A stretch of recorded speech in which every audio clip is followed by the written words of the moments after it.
Queridos amigos de la Sodalidad Iniciática, hoy compartiremos juntos la última meditación del propósito psicológico 22, la magia, en su parte 5.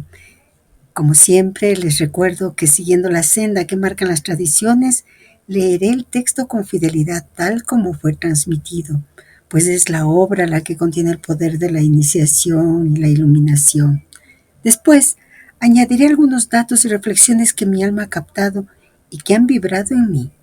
No son enseñanzas. La enseñanza solo está en la obra, en el texto del propósito. Lo que añado solo son comentarios, huellas personales de este camino que pueden o no resonar con cada uno. La invitación es a que escuchen con el corazón y tomen aquello que en este momento su conciencia y su libertad interior sientan como propio. Hola amigos, iniciemos entonces la meditación de esta última parte del propósito 22, la magia, como lo hacemos ya desde hace algunos propósitos con nuestras oraciones. Nada para nosotros, Señor, nada para nosotros, que todo sea para la gloria de tu santo nombre. Haz de nosotros seres compasivos. Conviértete a través de nosotros en lo que eternamente has deseado ser. Que te muestres a mí en la más bella de las teofanías. Y vayamos a la lectura del propósito. No podemos continuar esta enumeración para cada día de la semana o para cada planeta. Sin embargo, daremos aún algunas explicaciones, insistiendo en el hecho de que es preciso conocer todas las cosas que se relacionan con un signo cuando se quiere intentar una operación mágica. No se trata de saber solamente el paso de un planeta favorable para tal o cual práctica, sino aún todo aquello que pueda ligarse al simbolismo y hasta a los hechos en relación con la influencia planetaria y todas sus analogías. En efecto, es preciso tener pues listas en la memoria todas las cosas que acabamos de mencionar brevemente y aún de una manera muy incompleta. Mientras que para darse a la magia práctica se precisará una documentación completa trabajando sobre las bases de las ideas que venimos exponiendo. Este párrafo es muy revelador sobre la intención que el maestro tiene. Si lo meditamos despacio, está reforzando una idea clave. La magia no se limita a ritos mecánicos o a observar cuándo pasa un planeta, sino que exige una visión simbólica integral. Cuando dice no podemos continuar esta enumeración para cada día de la semana, reconoce que no se trata de una obra donde todas las conjuraciones y los detalles han sido entregados, no porque falten, dice él, sino porque el verdadero practicante debe tejer por sí mismo la red de analogías y tener vivientes en su memoria. Y nosotros sabemos que para tener vivientes en la memoria, nosotros, el maestro no nos está pidiendo que nos convirtamos en un experto enciclopedista propio del siglo XIX, pues en todas las tradiciones lo que se plantea es que despertemos una actitud interior universal. La conciencia de que detrás de todas las formas, símbolos y lenguajes tradicionales late una misma verdad. Cuando él pide conocer todas las cosas que se relacionan con un signo, no habla de acumular datos de forma mecánica, sino de aprender a reconocer ese hilo oculto que une todas las correspondencias, ya sea en la cábala, en la alquimia, en la astrología, en la mitología, en los evangelios, etc. Él mismo, en la enseñanza de la magia, ha ido entretejiendo la magia con la alquimia, con la yoga, con la cábala, porque son todas las tradiciones que con diferentes lenguajes nos están señalando lo mismo. Por ello, la actitud que nos está pidiendo es que tengamos apertura y humildad cuando nosotros logramos reconocer, aprender las diferentes formas. Nos pide que no nos encerremos en un único sistema. Cábala, magia, alquimia, tradición X, tradición Y, sino que nos abramos a la pluralidad de símbolos como expresiones de una misma realidad espiritual. en uno de los propósitos primeros y gracias a la enseñanza de René Guénon, se nos aclaró que la vía iniciática es transitar por todas las tradiciones, por todo lo que la humanidad ha logrado conquistar a lo largo de ese proceso que ahora vemos con más claridad, de ir conquistando, de ir caminando hacia esa conquista de humanización. Por lo tanto, también nos pide que tengamos capacidad de ver lo esencial en lo múltiple. El Cristo que el Maestro nos ha hecho ver, esa luz, ese fuego, es el mismo logos de los estoicos, el Atman Brahman del Vedanta, el Tao de los chinos, el fuego y agua primordiales de los alquimistas. Cada tradición tiene su idioma y su contexto. Nos pide que comprendamos con el corazón y no solo con la mente, que no es un conocimiento enciclopédico, que no es un conocimiento teórico, que sí es importante el saber, por supuesto. Y por ello que nosotros tomemos conciencia que el conocimiento de las correspondencias no se agota en datos, exige una vivencia interior, y esa es la clave. Cuando meditamos en un signo, en un planeta, en su genio, su perfume, no lo hacemos para memorizar, sino para abrirnos a la energía interior que representa. Y la mejor forma de meditar es con nuestra carta natal, porque ahí están todos los planetas. Y entonces nosotros tenemos todos los elementos, todo el conocimiento como para hacer analogías de ese Saturno, de nuestro Saturno ubicado en tal casa, en tal signo, etc. Y de igual manera, algo esencial, el propósito de los propósitos psicológicos, de todos ellos, es universalizar la conciencia, hacer que cada símbolo nos devuelva a la fuente común, la búsqueda de Dios, la transmutación del ser humano, la obra interior. Así, con lo que nos dice el Maestro, nos invita a una sensibilidad simbólica y contemplativa más que a una erudición ritualista. Por eso sugiere una ayuda a memoria, porque lo esencial es que los símbolos vivan en nosotros, que nos permitan ver lo uno en lo múltiple.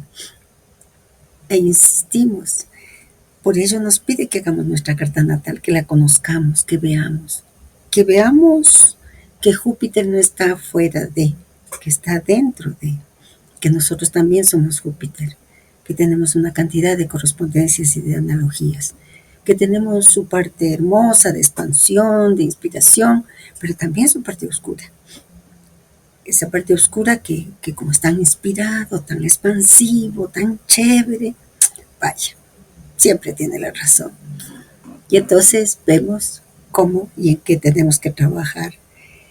Por lo tanto, peregrinar por este propósito 22 no se trata de volvernos un mago operativo en el sentido vulgar, sino de volvernos conscientes del misterio, de ese misterio que todas las tradiciones señalan y que el Maestro lo dijo con un llamado en arameo, Takase. Entonces, la actitud interior despierta una práctica interior y esa práctica se basa en la ley de correspondencia. Como es arriba, es abajo, como es adentro, es afuera. Y por lo tanto, el Maestro lo que nos invita a vivir es conscientemente esa ley, conscientemente en nuestra vida, en nuestra meditación, no como teoría, sino como experiencia. La verdadera magia que el Maestro sugiere no está en ritos complicados, ni siquiera en ritos sencillos, sino en aprender a leer el mundo y a nosotros mismos como un libro sagrado, donde cada cosa corresponde a una realidad más alta. Con estas, digamos que acercamientos al planteamiento del Maestro, Volvamos a la lectura del propósito. Se sabrá, por ejemplo, que la luna en los últimos grados del signo del Toro es más propicia para la salud, los estudios y los favores.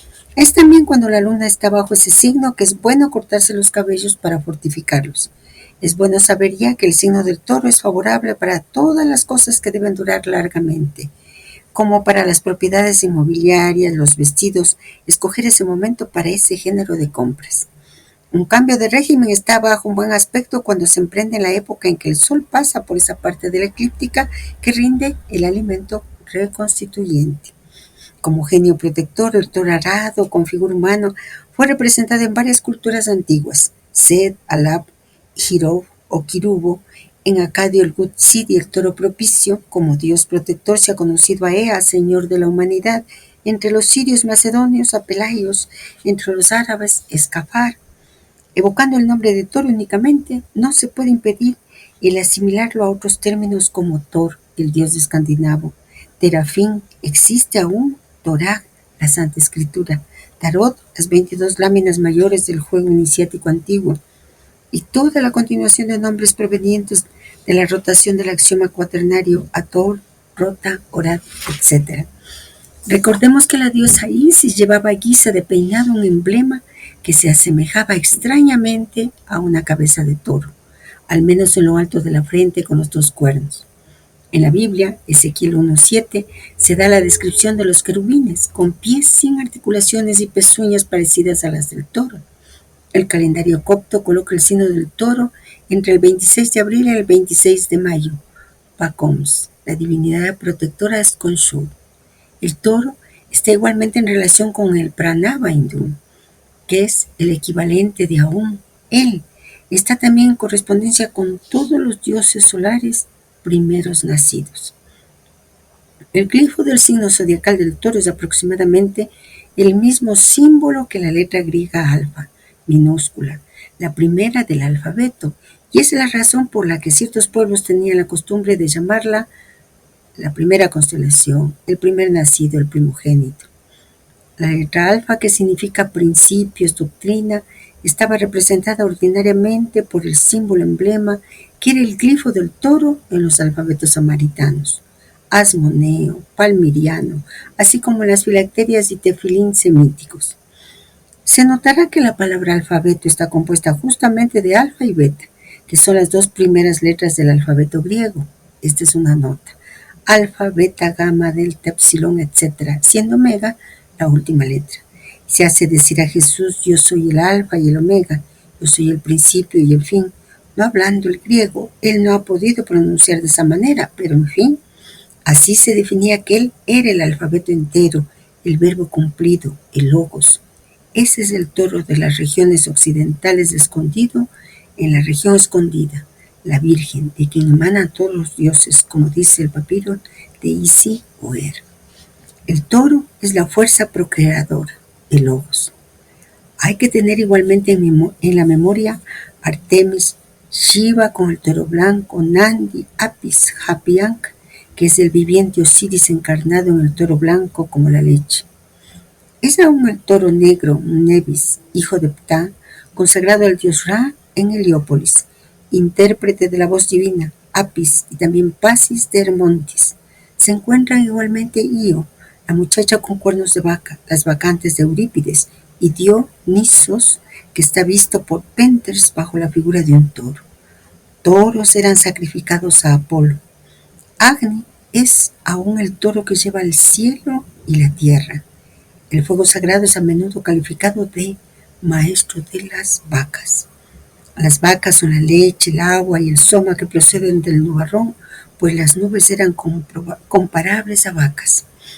El toro levanta la luna, Porfirio, y se sabe que el glifo de ese signo zodiacal es un sol sobremontado por una creciente de luna. Bajo la conquista romana, durante el reino de Tiberio, se elevó con la Cité París, en la plaza de la iglesia de Nuestra Señora, un altar magistral cuyos restos se pueden ver aún en las termas de Julio. Sobre uno de sus fragmentos se encuentra el Taurus trigaramus, el toro místico de los druidas y de los caldeos, el mismo que dobló la rodilla en el establo de Belén. Apis y el Minotauro son siempre el toro, animal sagrado de los brahmanes. Esta Bouri en sánscrito, Imrishira hindú y Yar hebreo, Airu asirio, Turabhajara persas bajo los Aqueménidas, Ardivígenes persas modernos. Al signo del toro corresponde a la tribu judía de Isachar y a San Andrés. Mientras que los talismanes presentan a menudo inscripciones en latín, los pantaclos son generalmente a base de letras hebraicas. En cuanto a los pantaclos talismánicos, tienen además de las indicaciones en símbolos criptográmicos, notas en griego y marcas cifradas, por lo cual es sin duda útil decir una palabra y aquí una nota. Aquí ya no es más cuestión de pantaclos, llaves con cuadrado mágico y signos directores. Tomemos como ejemplo el que está dedicado al toro y que debe confeccionarse bajo el genio Asmodel. En lo concerniente a las indicaciones de los símbolos, el operador está ya al corriente de esos criptogramas indispensables y en cuanto a las anotaciones se puede referir fácilmente al griego corriente aprendido en el colegio. Digamos al pasar que el trabajo debe ser ejecutado con el sol en el primer grado del signo del toro y suspendido cuando la luna se encuentre a 10 grados de ese signo. Ahora vayamos a los ejemplos de símbolos alquímicos que son inscritos. J querría decir una parte, B una semiparte, B una libra y J es equivalencia de la primera parte. Así, en nuestro ejemplo se encontrará la indicación CU3J, FE3B, SN3J, AU3 y J. Y una nota. En aquel para los mellizos se verá la inscripción AU más AG 3J, es decir, oro y plata a pesos iguales. Notemos que será preciso hacerlo pasar a través de un pequeño canal y llenarlo de HG. Bueno, el maestro en esta parte del propósito no nos transmite una invocación que mencione al toro, pero tampoco a Venus su regente, ni a su día el viernes. ¿Por qué? Porque nosotros podemos considerar todas esas correspondencias, esa actitud interior que Él justamente nos está proponiendo. No se trata de ser astrólogo, mago, alquimista, sino de reconocer cómo una misma realidad aparece en muchas formas culturales y naturales, y dejar que eso despierte en nosotros una comprensión más profunda. En el caso del toro, el texto muestra justo eso. Veamos los elementos que el maestro nos está entregando. Por un lado, hay observaciones prácticas. La luna en Tauro, el momento propicio para cuidar la salud o cortarse el cabello, etc. Por otro lado, correspondencias míticas y simbólicas. El toro alado, Asirio, Isis con los cuernos, Apis, Dionisio, Agni, el altar galo romano, etc. Y finalmente, correspondencias lingüísticas y esotéricas. Torá, tarot, alfa, logos, querubines y el sentido de primogénito o principio. Lo que el maestro sí menciona son los aspectos que muestra la ley de correspondencias. El toro en lo externo es fuerza procreadora, fertilidad, estabilidad. En lo interno es logos, la fuerza creadora en nosotros. En lo espiritual es símbolo del verbo, el principio de manifestación. Y este mismo movimiento se repite con cada signo, planeta o elemento. La mención al pentáculo del toro, por ejemplo, que nos dice con letras hebreas, notas griegas y símbolos alquímicos, vuelve a remarcar que el operador ya estará al corriente de sus criptogramas, es decir, no se espera que todos lo sepan, sino que el que lo practique debe haber hecho ese trabajo de integrar su sentido. Para los demás, como es nuestro caso, basta con meditar en las correspondencias y dejar que nos hablen interiormente. Bueno, ese basta como que está de más, ¿verdad? Sin embargo, hay algo que es importante que nosotros podamos mirar y que el maestro nos recalca en muchos propósitos y obviamente en esto. En la tradición hermética, los 7 planetas clásicos están profundamente entrelazados con los metales y las etapas de la gran obra alquímica. Por lo tanto, tener una ayuda a memoria como el maestro sugiere, como que sería necesario para nosotros. Entonces su amiga ha preparado un cuadrito síntesis para que lo veamos. Aunque no hay una única correspondencia universal, muchos alquimistas han trazado paralelismos simbólicos entre los planetas y las fases del proceso de transmutación espiritual y material. Ya lo vimos con Saturno y Júpiter. Completemos la relación con los otros planetas. Aunque existen varias interpretaciones, al menos conozcamos una interpretación bastante difundida que nos puede ayudar como ayuda a memoria. El maestre nos ha venido insistiendo que veamos astrología, alquimia, cábala de manera conjunta. Por eso, nosotros debemos recordar siempre que la alquimia, la mayoría de los autores hablan de las tres grandes etapas. Nigredo ya nos dijo, Saturno es el planeta regente de esa etapa, representa el comienzo, la descomposición de lo viejo. Albedo está ligado a la luna, la purificación, el surgimiento de la luz, y Rubedo, el sol, la culminación, el nacimiento del oro espiritual. Estas asociaciones no solo representan o reflejan procesos químicos simbólicos, sino que también están ligados a las etapas de desarrollo interior del alquimista.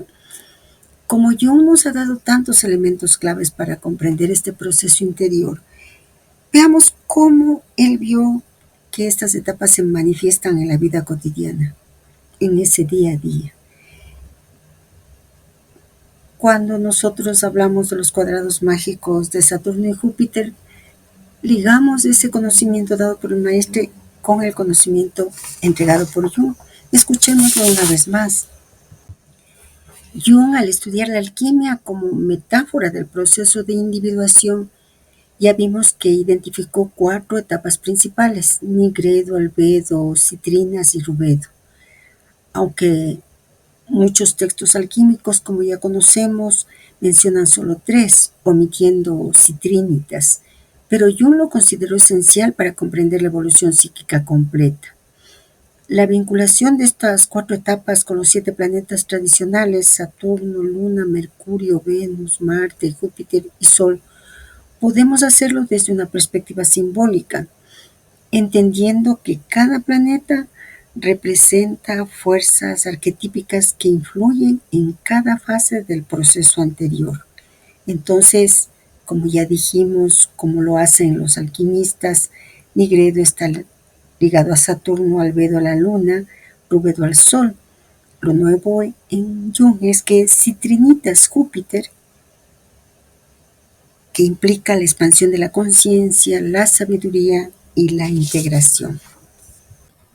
La pregunta que puede surgir en nosotros es: ¿y qué pasa con los otros planetas? Aunque no se asocian directamente con estas 4 etapas o las 3, Mercurio, Venus y Marte juegan un rol clave como fuerzas auxiliares en el proceso. Sobre todo Mercurio. Titus Burger ya nos habló de ello, pero vale la pena recordarlo. Mercurio es el símbolo del espíritu alquímico, el mediador entre opuestos, presente en todas las etapas como agente de transformación. Está desde el inicio hasta el final. Venus está asociado a la conjunción, el amor y la armonía entre las polaridades, especialmente entre Albedo y Rubedo. Y Marte representa el fuego de la calcinación, la energía que impulsa la destrucción de lo viejo, muy activo en Nigredo. Mercurio, seguimos insistiendo, ese silencio del maestre es porque Burjar ya nos relató esa función. Y ese silencio ahora se vuelve más comprensible, no hay que olvidarlo. Jung tiene también un simbolismo planetario porque siempre los va a ver como arquetípicos psíquicos que emergen en sueños, fantasías, procesos terapéuticos. Por ejemplo, él solía decir que, y en sus libros lo dice, Saturno puede aparecer como un anciano severo o una figura de autoridad que confronta al ego. La luna como madre, guía intuitiva o trabajo emocional, y el sol como el símbolo del ser, el centro de la psique integrada. El maestro ha mentado a Plutón como octava superior de Marte. Y en astrología, sobre todo la astrología ligada a la era de Acuario, se habla de Plutón en ese sentido, dado que Plutón representa una evolución profunda del principio de acción, deseo y voluntad que Marte encarna. Mientras Marte actúa desde el impulso, regente de Aries, yo, y de inmediato, la conquista en Marte es fuerte, la afirmación del ego. Plutón transforma esa energía en poder interno, regeneración y dominio de las fuerzas inconscientes. Entonces nosotros podríamos decir Marte trabaja a un nivel personal, es un planeta personal y su energía va dirigida hacia la acción, el impulso, la lucha. Y se manifiesta con esa famosa frase que utilizan los astrólogos: yo quiero, yo actúo. A veces irreflexivamente. Plutón es transpersonal, conjuntamente con Neptuno y Urano, como lo hemos visto. Su energía es transformadora, poder oculto. Y su manifestación es: yo muero para renacer. En el proceso alquímico junguiano, si nosotros aplicamos esto a las etapas de la gran obra, Plutón intervendría en el Nigredo, pero a un nivel mucho más profundo que Saturno, porque Saturno y pues es el maestro que nos pone los límites, es cierto, en esa lucha diaria por la vida, en ese ego que se va formando y que es necesario que se forme, porque si no, después que nos toca morirme, ¿a qué nos vamos a morir? Saturno en la práctica es el arquetipo que representa la estructura que se descompone. Y también Marte en su energía es el fuego que inicia la destrucción, pero Plutón es la fuerza que arrastra al alma, que la arrastra al inframundo para desintegrarla y luego regenerarla. Si nosotros no le hacemos caso a Plutón, pues nos arrastra y nos arrastra fuerte. Entonces ese nigredo plutoniano no solo es oscuridad, sino una muerte psíquica total.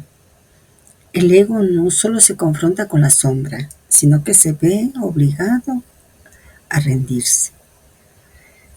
Por lo tanto, hay que morirse, con Plutón hay que morirse. En el rubedo plutoniano, porque actúa tanto en el nigredo como en el rubedo, el oro espiritual no es solo luz, sino poder transformado. El individuo no solo se ilumina, sino que se convierte en agente de transformación para otros. No nos olvidemos, somos uno en el todo. Y por eso, desde el propósito uno, nos damos el voto de Bodhisattva, porque nuestro trabajo interior no es solo para nosotros. Si nos damos cuenta, estamos unidos, aunque no lo digamos, pero nuestro trabajo es para la humanidad. Así Plutón se convierte en el alquimista interno que todos llevamos. Plutón, por lo tanto, no es así una parte igualita, parecida a los 7 planetas clásicos. Actúa como un catalizador de la transmutación total. Representa el fuego secreto, el que no se ve pero que consume desde adentro. Y también es el guardián del umbral, así como Saturno. Pero es el que exige que el alma se enfrente a lo más profundo para poder renacer. A lo largo del peregrinaje de los propósitos psicológicos vivimos una etapa de transformación intensa. Por eso esta amiga ha tomado este elemento clave que del maestro sobre Plutón. Nosotros sentimos que algo en nosotros está muriendo para dar paso a una nueva versión. Y todo este proceso está bajo la influencia simbólica de Plutón, el señor del Hades, a quien no le importa el ego. Antes de continuar con el propósito psicológico y un poco para concluir aquello de los cuadrados mágicos, les invitamos a que vayamos al gran mensaje 3. Allí en la página 44, el maestro nos muestra algo muy importante. La aplicación de los cuadros mágicos es objeto de estudio del grado de compañero en la masonería. Como ejemplo, damos a continuación un cuadrado mágico de sexto orden después de haber establecido previamente dos cuadros auxiliares. Solución del cuadro 111. Este cuadrado mágico es el cuadrado mágico del Sol, con sus 6 por 6 igual 36 casillas, y cuya solución es 111, que el maestro lo mostró en la conjuración del domingo. Víctor, nuestro amigo de la sodalidad iniciática, nos decía: los propósitos se pueden enrejar en el cuadrado mágico del Sol, cuya solución es 111. Es yo. Pero ese cuadrado mágico está en el gran mensaje 3. Es estático, no está en movimiento, como aquel de la mismidad en el cual no se ha incorporado el misterio del tiempo, pues el tiempo se despliega en los propósitos. Hay que percibir los mecanismos para poder saber cómo se hacen. ¿Por qué Víctor habla de ese triple yo? Porque hace una operación que se está mostrando junto al cuadrado mágico, Aleph, G, Yod, G, que nos da como valor esotérico 37, y si multiplicamos por 3 es igual a 111. Por tanto, nos remite nuevamente al Apocalipsis, Apocalipsis 1:11, que dice: yo soy el alfa y la omega, el primero y el último. Escribe en un libro lo que ves y envíalo a las 7 iglesias que están en Asia, a Éfeso y a Esmirna, y a Pérgamo y a Tiatira, y a Sardis y a Filadelfia y a Laodicea. Y bueno, ¿por qué su amiga intercaló esto en nuestra meditación? Porque gracias a Víctor nosotros podemos darnos cuenta por qué el maestro inicia los conjuros en el domingo con el cuadrado mágico del Sol. ¿Quién nos habla?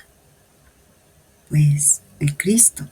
Podríamos atrevernos a decir que es el Cristo el que nos ha dirigido y nos va a terminar dirigiendo nuestras operaciones mágicas. Volvamos al propósito. No queda más que recordar las referencias empleadas corrientemente para indicar los metales: oro, plata, hierro, azogue, estaño, cobre, plomo.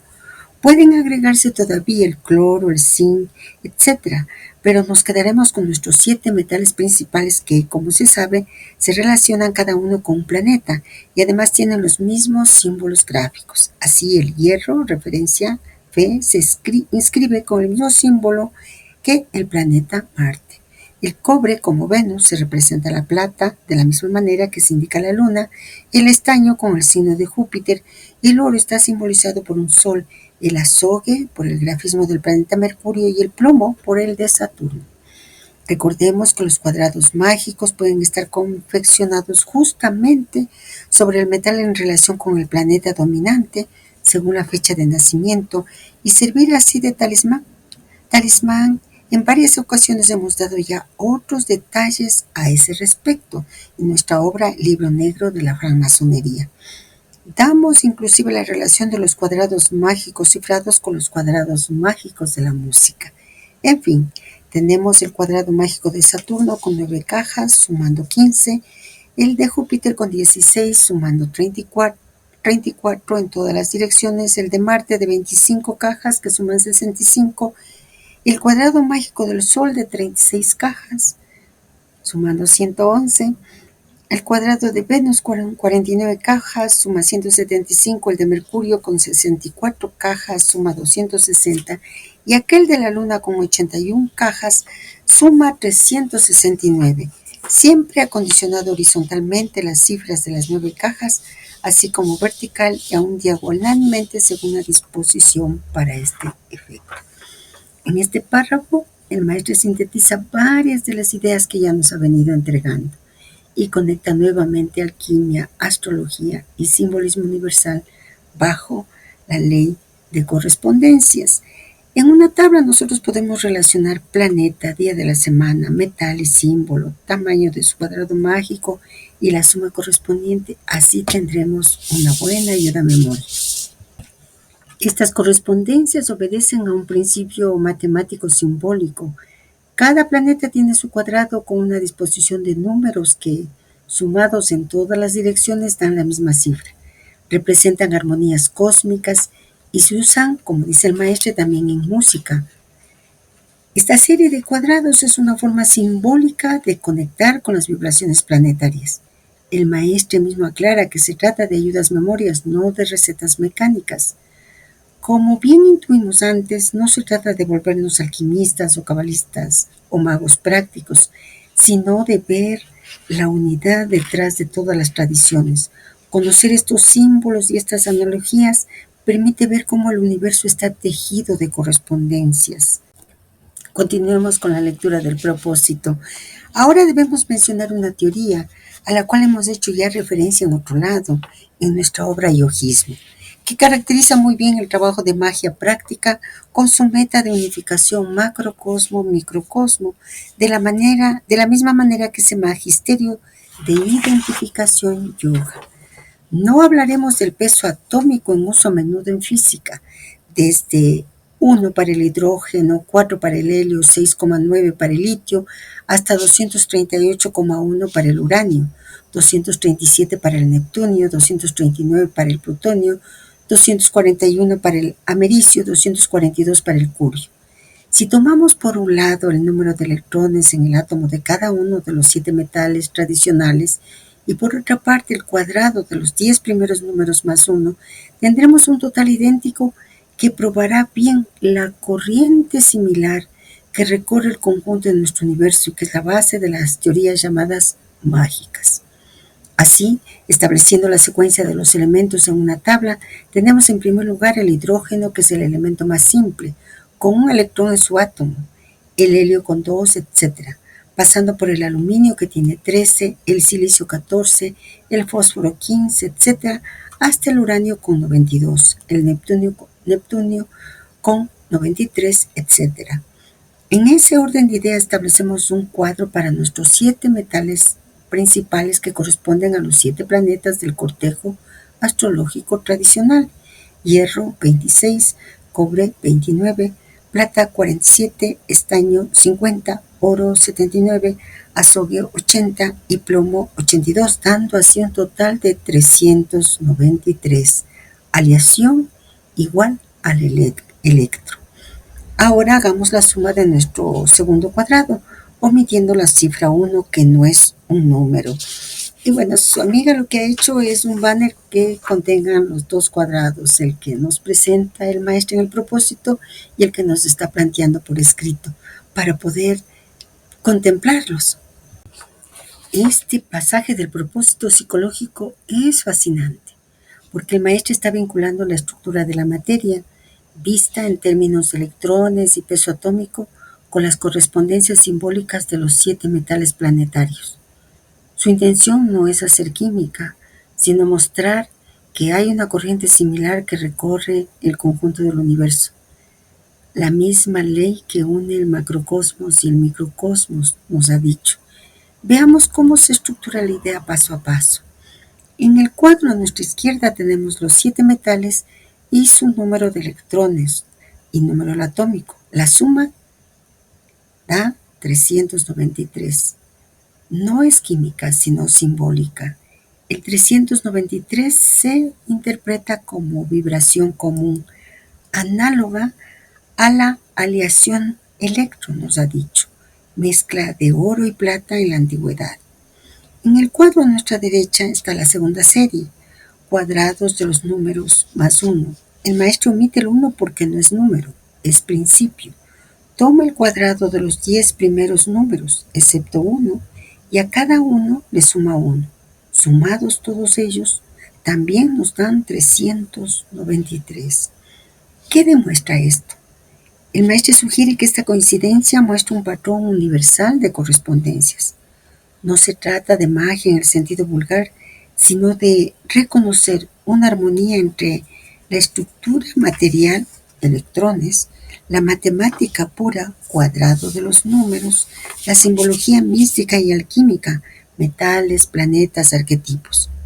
De ahí su frase: no insistiremos más sobre esta simbología impresionante. El maestro asocia cada cifra a una etapa de la evolución interior y cósmica. Del 5, primer despertar humano, al 101, unión cielo-tierra, hay un proceso alquímico. La corriente similar que menciona no es solo numérica, es el camino de transformación interior. Lo que el maestro sugiere es que la suma 393 no pretende ser una demostración científica en el sentido moderno, sino una manera simbólica de mostrar que hay una misma corriente, una armonía profunda que une el macrocosmos y el microcosmos, y que esa comprensión nos entrega la ley de correspondencias. El maestre nos dice claramente que 393 es la aleación, y esta aleación es igual a electro. En la antigüedad, el electro era una mezcla natural o artificial de oro y plata, dos metales que en la tradición esotérica simbolizan el sol y la luna, el principio activo y el principio receptivo, el espíritu y el alma. Esta unión se consideraba real, de realeza y sagrada porque expresaba la integración de los polos complementarios. En la Cábala, esa unión se asocia con Tiferet, Sol, y Yesod Malkut, Luna. En el árbol de la vida, por lo tanto, el equilibrio de lo superior y lo inferior. En la alquimia es la conjunción, la unión del rey y la reina, oro y plata, masculino y femenino. En la Cábala también el electro corresponde a ese oro y esa plata que señalan la columna de la misericordia y la columna del rigor. El electro, como aleación, sugiere el equilibrio de ambas. Misericordia sin justicia se desborda. Justicia sin misericordia se vuelve cruel. Solo en equilibrio surge la belleza y el sentido. Bueno, volvamos a la lectura del propósito. Antes de terminar, ¿qué decir sobre este capítulo de la magia? No podemos insistir más sobre todas las analogías y aún en las más simples concordancias como por ejemplo 4 atributos indispensables en las operaciones ceremoniales: la espada, la varilla, el pántaclo, la copa, que están naturalmente en relación de semejanza emblemática con todo el resto del cuaternario. La varilla, elemento aire, signo de acuario, los silfos, paralda, saber, etc. El pántaclo, elemento tierra, signo del toro, los gnomos, querer, etc. La espada, elemento fuego, signo de león, las salamandras, yin entre los árabes, osar, etc. La copa, elemento agua, signo del escorpión, las ondinas como genios, nixa, callarse, etc. Todas esas analogías de un plano al otro deben ser conocidas antes de toda otra documentación. Igualmente, no insistiremos más en la cuestión de que la magia no es una vaga superstición o algo que se resume en algunas fórmulas del género abracadabra u otras, pero sí en que es inútil intentar cualquier cosa en ese dominio si el adepto no tiene por lo menos conocimientos de física, química, fisiología, psicología, astrología, alquimia, etc. Bien entendido, no es necesario poseer diplomas de grandes universidades, sino tener al menos el equivalente en conocimientos, adquirido aún por sus propios medios. En lo concerniente a los atributos indispensables para la magia ceremonial, se encontrarán fácilmente todas las indicaciones para la confección de esos objetos en cualquier manual de magia práctica. Para fabricar el cetro, por ejemplo, se escogerá la aurora de la luna nueva para elegir una rama de avellano de 19 pulgadas y media, 49 centímetros, que aún no haya producido frutos, despejada del verduzco sobre la cual se pronunciará la fórmula: Oh grande y poderoso Adonai, Elohim, Ariel y Jehová, te suplico acordarme el favor de dar a esta varilla que yo corto la fuerza y la virtud de aquella de Jacob, Moisés y Josué. Te pido también, oh poderoso Adonai, Elohim, Ariel y Jehová, encerrar en ella toda la fuerza de Sansón, la justa cólera de Manuel y los rayos de Sariat Natmik, aquel que vengará las injurias de los mortales en el juicio. Amén. En la Biblia, en Números capítulo 17, se encuentran igualmente indicaciones de esa verga de Aarón. Se trata a menudo de una varilla de almendro o de avellano cortada de un solo golpe con la podadora o la hoz de oro cuando el árbol está dispuesto a florecer. Es preciso horadarlo e introducir una varilla de hierro imantado a un prisma poliédrico cortado triangularmente. B. Una figura semejante en resina negra o valla oscura. En el medio dos anillos, uno de cobre, el otro de zinc dorada del lado resinado, plateada del lado del prisma hasta los anillos recubiertos de cera. Sobre el anillo de cobre se graba Yod, Resh, Pau, Shin, Lamed, Yod, Samek. He, Kov, Dalet, Shin, He. Y sobre el anillo de zinc, He, Men, Lamed, Bet. Shin, Lamed, Men, He. La consagración tiene lugar durante 7 días, comenzando con la luna nueva. Este pasaje del propósito revela cómo el maestro vincula la magia ceremonial con el principio universal de correspondencias. Más allá de la descripción ritual, lo esencial es la actitud interior y la comprensión de las analogías. Hemos elaborado también un cuadro sintético de este cuaternario mágico en donde encontramos sus correspondencias exteriores, ceremoniales e interiores, psicológicas, espirituales. El atributo varilla cetro, elemento aire, signo zodiacal acuario, genios y espíritus silfos, verbo sagrado saber, simbolismo interior, dirección mental, claridad de pensamiento, discernimiento, aprender y guiar. El atributo Pantaclo, el elemento tierra, el signo zodiacal Tauro, genios, espíritus, los gnomos, verbo sagrado querer, simbolismo interior, voluntad firme y concreta, capacidad de actuar con estabilidad y sentido. El atributo espada, el elemento fuego, el signo Leo, el genio o espíritu salamandras, el verbo sagrado osar, el simbolismo interior, valor para enfrentar la verdad, transformar y cortar lo falso, energía activa y purificadora. Y el atributo copa o cáliz, el elemento agua, signo zodiacal Escorpio, el genio, las ondinas, el verbo sagrado callarse, y el simbolismo interior, receptividad, silencio fecundo, introspección, escucha profunda del alma. Las claves de lectura del cuadro serían en lo exterior, son los objetos rituales y sus elementos asociados en magia tradicional. En lo interior son las actitudes y virtudes que debemos desarrollar. Una unidad, al trabajar los 4 juntos, logramos el equilibrio del ser y la verdadera magia interior, pensar con claridad, actuar con voluntad, usar con valor y callar en silencio interior. 4 atributos aparecen en todas las tradiciones. Son los mismos 4 elementos de la alquimia, los 4 palos del tarot, los 4 evangelistas, como querubines, los 4 aspectos del trabajo interior que hemos visto, el viejo axioma saber, querer, osar, callar. El maestro nos invita a ver las correspondencias, no a obsesionarnos con la fabricación física de objetos. El texto insiste en que la magia no es superstición ni fórmulas vacías. Las herramientas exteriores son simbólicas. La verdadera magia es interior. Recordemos solo como ejemplo la copa, el cáliz.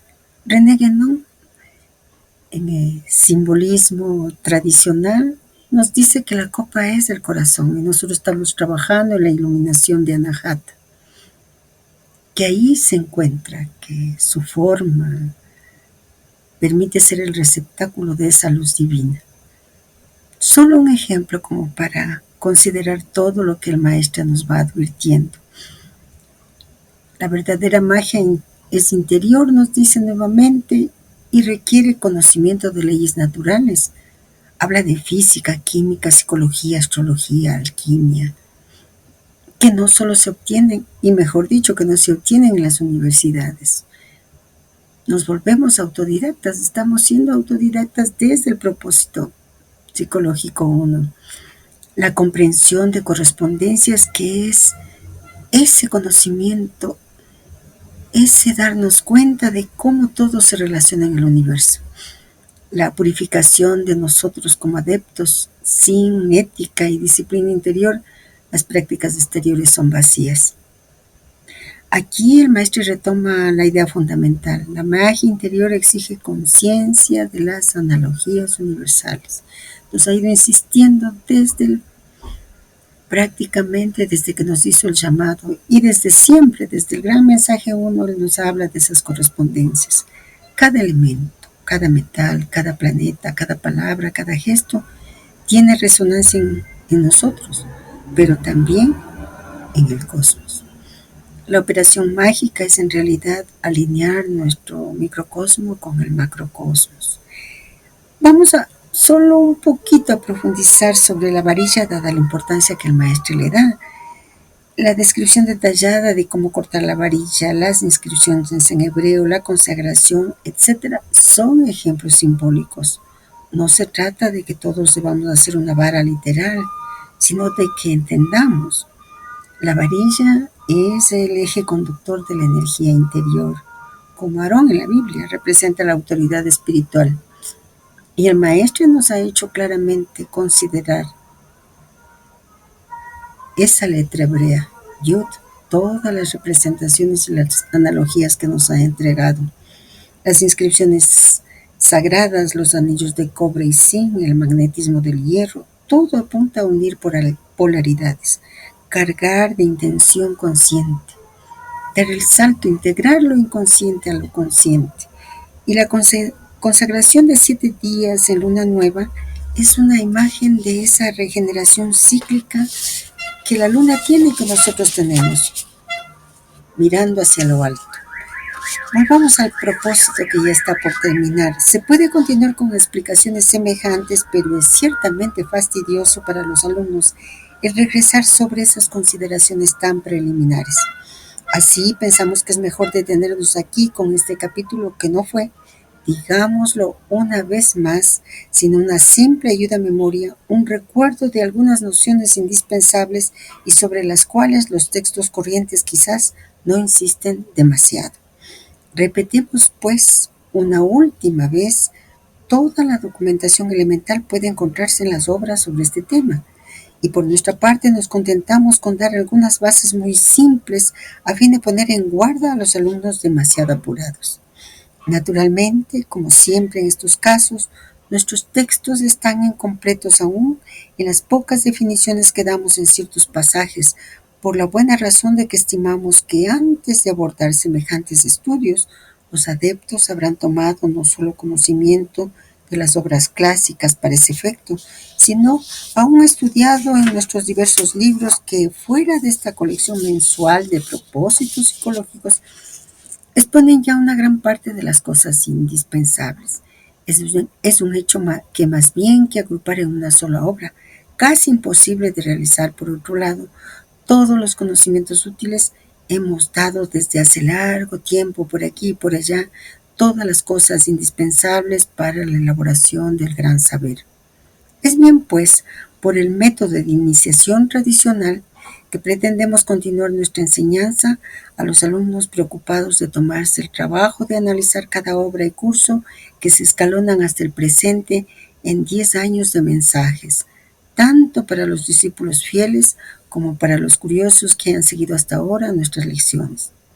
Recordemos, pues, una última vez que es precisamente así que se suben los peldaños iniciáticos del templo esotérico para llegar a ese magisterio del cual se trata justamente en este propósito psicológico, la magia.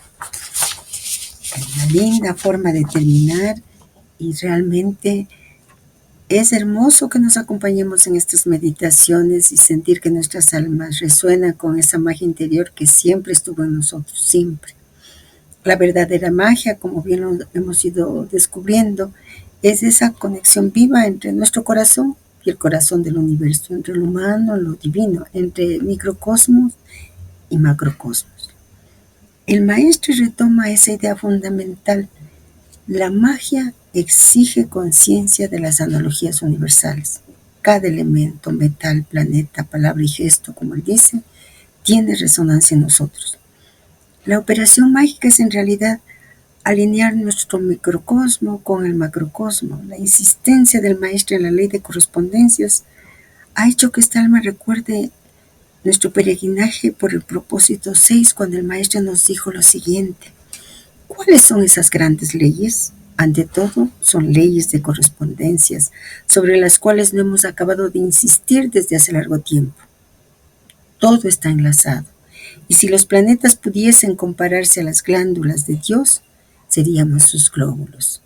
Es obvio recordar que la composición de un átomo es comparable a un sistema solar de escala microcósmica o que nuestro cuerpo se identifica con el mecanismo astral.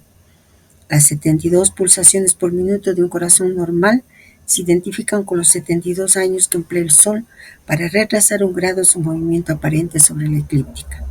Las 25.920 respiraciones de nuestros pulmones en un día se comparan con los 25.900 años que emplea una estrella llamada fija para dar la vuelta al cielo, etc.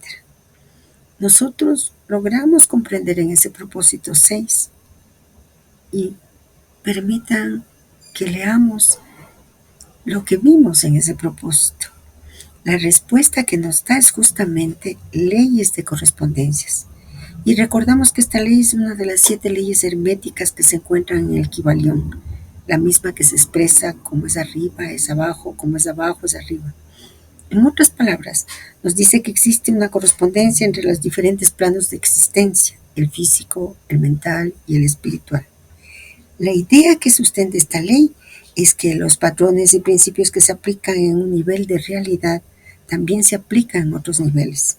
Así como se señala en este propósito y en todos ellos, nos entregan ejemplos para reconocer que los procesos que ocurren en el universo pueden reflejar en nuestra vida y viceversa. Esta ley nos invita a buscar conexiones y analogías entre diferentes aspectos de la realidad para comprender mejor el cosmos y a nosotros mismos. Esto, lo que acabamos de leer, es lo que intuimos en el propósito 6. Y es justamente lo que ha pasado en la meditación del propósito 22. Recalcar sobre esta ley y establecer analogías entre los elementos, la simbología mística, la alquimia, los metales, los planetas, los arquetipos, etc., es alcanzar ese sentido de unidad. El maestro nos permite ver y realizar que la magia y la alquimia no son caminos separados, sino complementarios. La magia ayuda a invocar y canalizar fuerzas, la alquimia a asimilarlas y transmutarlas en el interior, y que las dos, al igual que el yoga, apuntan al mismo fin, la obra del alma en armonía con el cosmos. Así también nos lleva a la comprensión de la astrología, los planetas y su significado, y nos dice que no está fuera de nosotros. Todos tenemos un Sol, un Saturno, un Júpiter, etc., que vibran con las mismas energías dentro de nuestro universo como con el cosmos. El maestro nos dice que el mago debe trabajar en todos los diferentes planos. Y por eso el hecho de que nos haya presentado el pensamiento de científicos y el pensamiento de ciencias tradicionales nos lleva precisamente a esa comprensión de que los seres humanos intuimos esa relación íntima entre el macrocosmos y el microcosmos, que siempre hemos estado buscando lo mismo, ya sea por una vía, la ciencia, o ya sea por las ciencias tradicionales. Y a esta alma le ha llamado mucho la atención la teoría de las cuerdas, y la ve como un intento para alcanzar la comprensión de esa unidad. ¿Qué es la teoría de las cuerdas? Por supuesto que en términos sencillos, la teoría de cuerdas es una propuesta de la física teórica que busca unificar todas las fuerzas de la naturaleza: la gravedad, el electromagnetismo, la fuerza nuclear fuerte y la débil. Es decir, intenta explicar todo el universo con una sola idea. La idea central de la teoría de cuerdas es la siguiente: toda partícula, electrón, fotón, quark, etc., no es un punto, sino una minúscula cuerda vibrante. Y según cómo vibre esa cuerda, se manifiesta como una partícula diferente, con una masa, carga y comportamiento específico. Así como una cuerda de guitarra puede producir distintas notas, estas cuerdas cósmicas producen distintos elementos de la realidad. Nosotros podríamos entonces hacer una comparación simbólica con la tradición, porque esto que dice la física moderna en el fondo es una metáfora poderosa del verbo. En la Cábala, como el maestro lo señaló en el propósito 14, recordémoslo, Atzilú es el mundo de la emanación pura, la vibración divina, y esa vibración se densifica a través de la Sefirot hasta llegar a Malkut, el mundo físico. Lo mismo ocurre en la teoría de las cuerdas. Una vibración primordial, la cuerda, se expresa como materia o energía. Todo lo que vemos, tocamos y somos es, en realidad, según esta teoría, una danza de vibraciones. Y según la enseñanza del maestro, pues somos esa danza de vibraciones. No hay cosas sólidas, sino frecuencias que se manifiestan como objetos. Nosotros podemos ver puentes con la sabiduría tradicional. En la ciencia moderna nos hablan de vibraciones de cuerda, y en la tradición sagrada nos hablan de vibraciones del verbo, de logos. En la ciencia moderna nos hablan de multidimensionalidad. En la tradición sagrada nos hablan de mundos invisibles, céfalots, planos sutiles. En la ciencia moderna nos hablan de unificación de fuerzas. En la tradición sagrada de la unificación del ser, de trascender la dualidad para llegar a la no dualidad. En la ciencia moderna nos hablan de cuerdas en tensión, en la tradición sagrada de hilos cósmicos, de telar del destino. Y en la ciencia moderna, toda partícula es una manifestación vibratoria. Y en la tradición sagrada, todo lo que existe, absolutamente todo lo que existe, es expresión del nombre divino. Bueno, amigos queridos, este propósito lo publicaron en diciembre de 1957. Y antes de despedirnos y aprovechando que esta quinta parte ha sido muy corta, les quiero comentar algo que es para mí muy importante. Ocurre que hace unos cuantos meses tuve un sueño y aprendí desde que estuve en los propósitos del Islam que el alma del mundo habla a través de los sueños. Y en ese sueño se me pidió que terminara este trabajo y se me dio un tiempo específico, y yo, que siempre protesto, que siempre pregunto, que siempre cuestiono, dije, ¿cómo si el iniciador planteó 3 rondas zodiacales y yo lo que he hecho es igualarme? Pero ¿cómo es posible? Y se me dijo claramente que no, que tenía que cambiar de estado. Y yo, que quería seguir protestando, pues el sueño terminó. Y estoy cumpliendo el sueño. Pero lo que les quiero decir es que ese sueño fue para mí. Me imagino que a lo mejor es por mi edad, no lo sé. Pero para ustedes, el iniciador, como dice claramente nuevamente, cada propósito es un propósito mensual. Soy yo la que está publicando para cumplir lo que se me ha designado, así rápido, pero para ustedes es el ritmo que dejó el iniciador y que acaba de recordarlo en los últimos párrafos del maestro. Son mensuales, publicaciones mensuales, la meditación es mensual. Y bueno, nos vemos nuevamente, nos vamos a volver a encontrar para meditar el próximo propósito, que lo llamaron las sociedades secretas. Un abrazo.